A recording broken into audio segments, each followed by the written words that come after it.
Hello and welcome back to ADHD Mums. In this podcast, we tackle the tough, often unspoken realities of motherhood, neurodiversity and mental health. Hello and welcome to the next episode of ADHD Mums. Today we continue on the mini-series on ending violence against women. And this episode is about family domestic violence and the workplace and how they intersect. I've brought in Laurie from White Ribbon Australia. How are you, Laurie? Yeah, I'm good, thank you. How are you? Good, thank you. Now, Laurie is a senior workplace program specialist at White Ribbon Australia, responsible for managing the workplace accreditation program, where she partners with workplaces to provide internal audits of policies, procedures and culture in relation to women's safety and gender equality.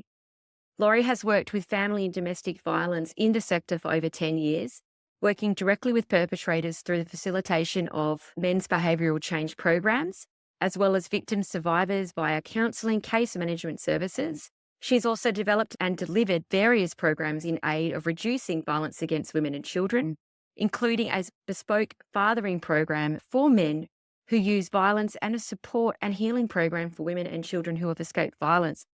And Laurie, would you mind giving a brief overview about White Ribbon Australia, just for anyone who doesn't know who they are and what they do? Yeah, absolutely. So White Ribbon is actually a social global movement. So it was set up to help end men's violence against women. So White Ribbon engages men and boys to see this violence as their problem to fix and not women's problem to tolerate. So through our programs and campaigns, we engage with men and boys to be part of the solution, not the problem, by becoming an active part of the social change. We want them to see just how helpful they can be in putting a stop to violence against women for good. I love that. You're Me right. too. That was a really powerful. I don't know who has come up with that as a couple of key sentences, but amazing. Yeah. And that's why I love working for White Ribbon so much, is because we're actually engaging men and boys. And if we don't get their engagement, we can't do as much change. So we need them to help and advocate as well. Absolutely. Oh, I love that. I love that. I've got two boys, and definitely after this mini series, I have been right on top of them in terms of accepting responsibility, taking ownership. What did you do to create that? Because you can just see that skills gap. Yes, I love that. It's so important when you're raising boys. It is. It is. I've got one that doesn't like to admit that he's wrong. And now it's like every day I make sure that he takes ownership, and it's probably too far. But you start seeing it and I think that is such a large part that is overlooked. I hadn't thought of before I did this mini series. Yeah, that's right. And I think you're so right. Getting them to take accountability for things. These are the things we need to embed in our children, isn't it? That we all need to take accountability for our actions. And what are we going to do about those? Yeah. Yeah, well, the victim survivors certainly have a flavour to the recipe, and a lot of it is around the perpetrator not accepting responsibility, taking ownership and apologising. So I've Correct. probably taken that too far in the parenting of my two boys, but I can see the flavour that is there, and it's really scary actually. Yes, I can imagine. I've got two girls, so it's a different type of challenge. Yes, it is. Yes, it is. It heavily impacts regardless. Absolutely. So in regards to the workplace, people probably don't see them as family domestic violence and workplace would even be in the same sentence. Can you explain firstly just why it's important for a workplace to address family and domestic violence? Yeah, workplaces play a really, really important role in the prevention and response to family violence. So the reasons for this is because it provides a safe and supportive working environment for all employees. For some women, work is their safe haven. So it's a place away from the abuse that's happening at home. However, we do know that the abuse can also creep into the workplace by the victim being bombarded with calls, for instance, from the perpetrator, or the perpetrator turning up to work. And this can cause a lot of stress, not only on the victim, but all the other employees that have been impacted as well. We also know that family and domestic violence is a workplace and economic issue. So, violence against women and their children actually costs Australian businesses something like 1.9 billion a year. Wow. And yeah, and 860 million of that is actually directly related to, absenteeism of those experiencing that violence. And that's because people experiencing violence, may have regular absences because, they're experiencing the violence at home, their productivity decreases, they may even eventually resign. So this does have a cost to businesses who could otherwise put that money and support into helping people in the workplace and how to retain those people in the workplace. It's also really important to remember that employers do have a duty to provide safe workplaces. So, under workplace health and safety laws, employers have a duty of care to eliminate or minimize as much as possible any risk that an employee may be exposed to. So, it's important also that they're mindful of these duties that they do apply not only to the physical workplace, but when employees work from home as well. And we know now, post COVID, lots of people actually do work more from home too. So workplaces can make a massive difference, and many of the impacts of the perpetrators' violence and abuse can be mitigated by supportive workplace processes and responses. As a regular place of engagement, workplaces are likely to be a site where indicators of domestic and family violence are first visible, for instance. Effective processes and policies can encourage and enable employees experiencing domestic and family violence to seek support and assistance if and when they choose to do so. And economic independence and connection to a workplace can be key factors in enabling a person experiencing abuse to leave and manage the impacts of that relationship. So, really important. How prevalent would family and domestic violence be in the workforce, and what impact would it have on well-being, job performance? Like, what are we seeing here? What's the scale of the problem? Yeah, so Safe and Equal have some statistics. They say that between 55% and 70% of women who have experienced violence or are experiencing violence are currently in the workforce. So that's a huge percent. So around one in Wow. six women workers. Yeah. So workplaces are increasingly being recognized as places for people experiencing family and domestic violence to seek support. So they can be part of the solution. So how you might do that is, policies that are meaningfully embedded with staff training and engagement. These things can all lead to safer and more productive outcomes. And it's important that all workplaces access specialist expertise early so that they can be equipped to respond safely. At White Ribbon Australia, for instance, we offer workplaces really comprehensive training on how to prevent, recognise, respond, and refer employees experiencing and or using, in fact, family and domestic violence. We train staff on how to deal with disclosures and how to support these people at work. This could even include offering them family violence leave, which every staff member is entitled to. And it can, involve temporarily reducing their workload, giving them extra time off for appointments and things like that.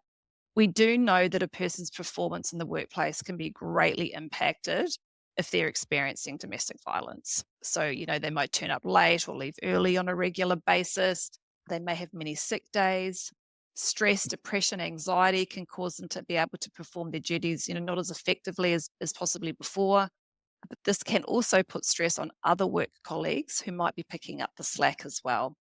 And we also see maybe withdrawal from colleagues. They may have mood changes or appear anxious. These are all signs as well. So, how can employers create a safe and supportive environment that encourages employees to disclose family and domestic violence if they need to? Yeah, so having family violence prevention embedded in all policies and processes within the workplaces is crucial. Having functions such as the Employee Assistance Program, or EAP as it's is known as, available, but also to promote the availability of that, and also the awareness of the family violence leave is really important. Embedding things like developing a zero tolerance to gender-based harassment in the workplace and constantly encouraging that gender safe work culture. It has to come from the top and trickle down. That's key.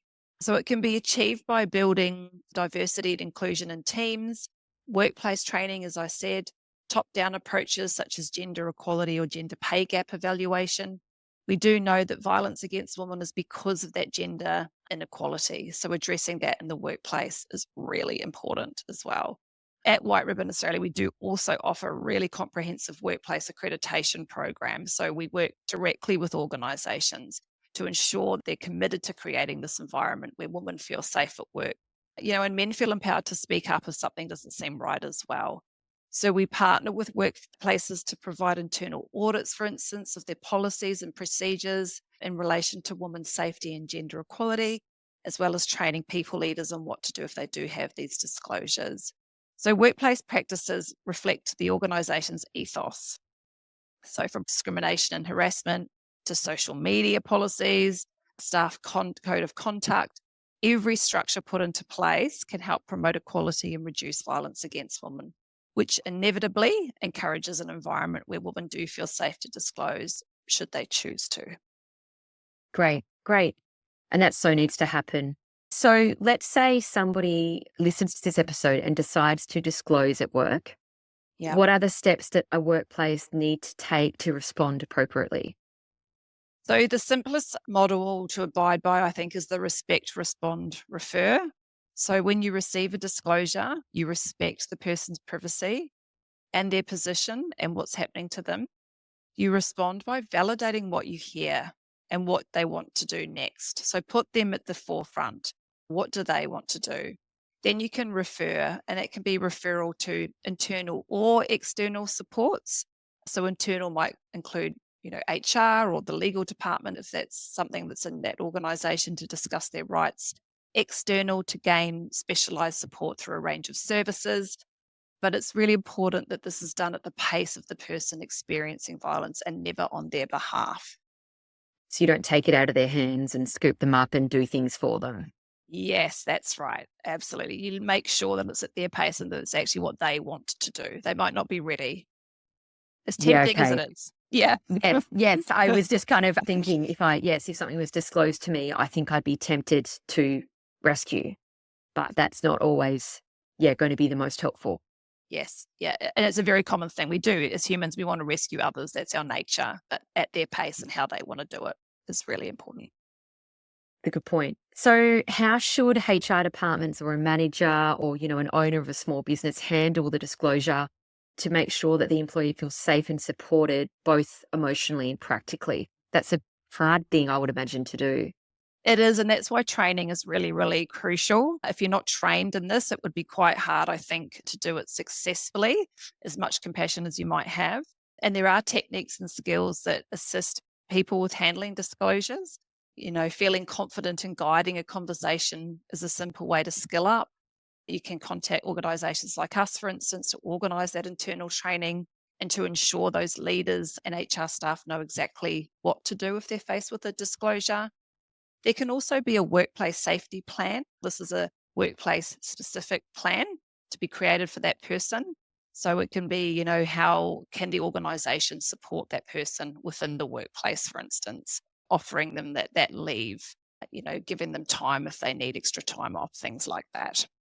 And what kind of support services should the workplace have in place for employees who disclose? So all employees are entitled to 10 days of paid family and domestic violence leave each year. Whether you're full-time, part-time, casual, you're all entitled to that leave, and it must be offered and made visible. What we've recently discovered through a study at Flinders University, they found that many employees were not even aware that this leave existed, which is why it's so crucial that it's promoted throughout the organisation. So is it put on intranets, for instance? Is it offered by people leaders when people come to them saying that things have happened? Is it actually promoted?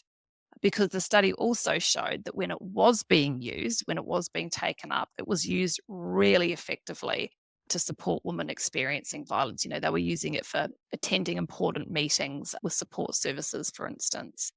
The other key support, as I mentioned before, is the Employee Assistance Program, or the EAP, that offers all staff counselling. Often there's people trained in family and domestic violence as well. So it's good to ask for those particular people.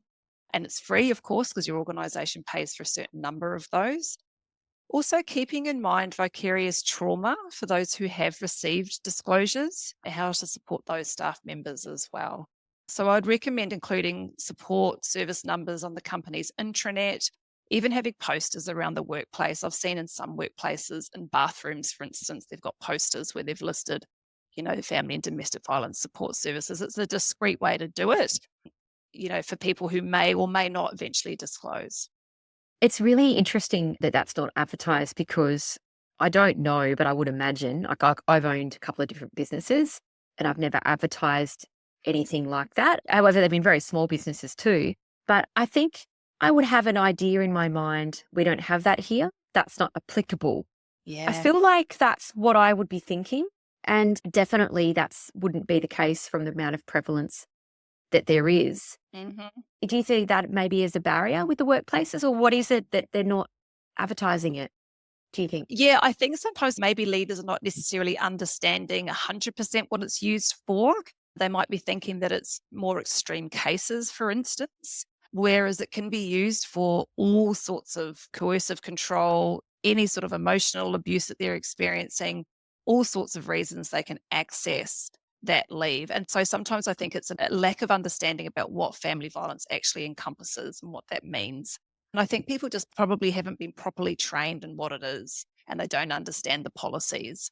So that's why really understanding those policies for managers and how they can help support people with those policies is a really great thing to do. Yeah, absolutely. Because, I've worked in mental health for over 20 years, and I'd say that I'm very across women's health and women's issues, I would have said. However, this mini series has blown my mind in so many different areas.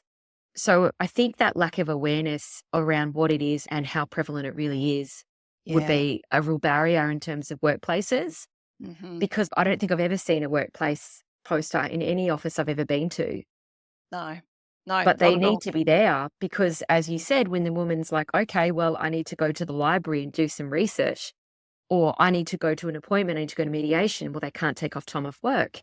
Hmm. And if that's the barrier, that's so easy to Yes. solve, isn't it? If that's the only barrier to the mediation is you can't take a day off work, that's so silly that if there isn't that support being advertised, it's there. Yeah, and I think it comes down to lack of training on what that is and how to offer that to people. Yeah, absolutely. 10 days is a lot of time to get, your ducks Absolutely. your ducks in a row. Yeah. Absolutely. If you took some off for mental health, Yep. some off for planning, some off for executing, Mhm. I think that's great. So let's say if someone's listened to this and they think, gee, I think my workplace would be great. I'd love to suggest some training. How would they go about that? Well, of course, you can come to us at White Ribbon by just going to whiteribbon.org.au on the website. There are other organisations, of course, that offer similar training. So you can just, Google in your local area if you want face to face as well. We offer online training as well as face to face, so we can capture everybody across Australia if needed. What are some of the reasons why individuals might feel hesitant to disclose family domestic violence to their employer or to their colleagues? People might feel like their employer will respond negatively or be judgmental. They might think that they're going to share personal information with others in the organization. Being unsure of how people will react is also a key factor to non disclosure, which is why it's important that workplaces continue to build those safe and encouraging cultures. They could think their career or job could be impacted by the disclosure, that managers may not believe that they won't be able to perform their duties in the same way. They may also feel ashamed and that it's a personal matter and something to hide. And then the fear of not being believed is very real too. You see that play out everywhere, including the workplace, so that they might think they're making a big deal out of nothing. They're not going to be believed. So making her feel validated when she discloses is key. And that would require training. And that It would it require would. training. Yeah. Yeah. It would. It would. And people have a lack of understanding of what to say. Is that skills gap? Whereas what you're talking about is validating someone's experience in that such a vulnerable moment. And I feel like most people would require training. Yeah, that's right. Because as we were saying before, people want to jump in and fix the problem, but that's actually not what they're there for. They're there to hear, to validate, to listen, to support. That's their role. Yeah. And sometimes it can be their own uncomfortableness. Mm. Oh, I have felt a bit controlled once. And it's like, just enough Yes. time to share your own experience and make it okay. But I feel like sometimes in those moments, there's a feeling from the person listening to make it okay for the other. Yes. We all do it, don't we? Yeah, like, "Don't worry, it's okay." It's like, that's not needed here. No, not helpful. Not Not helpful. helpful, No. not helpful. And I think I really love the way that you said, I think it was this episode or maybe the one before, where you said that violence against women is about inequality. Hmm. And I think, we've done a workplace episode in this mini series, and we heard from a man who stood up for women and a woman herself. Yeah. And I noticed in the workplace episode and the inequality across genders in the workplace was so much more pronounced than I realized. And we spend so much time at work. So Yes. this is such an important episode. But thank you so much for your time, Laurie. No problem. Thank you very much for having me. The key message here is you are not alone. Thank you for listening. If you enjoyed this episode, follow us on Instagram or head over and join our amazing ADHD Mums Podcast Facebook community. Everything you do matters and helps to spread the word about what neurodiversity in females looks like.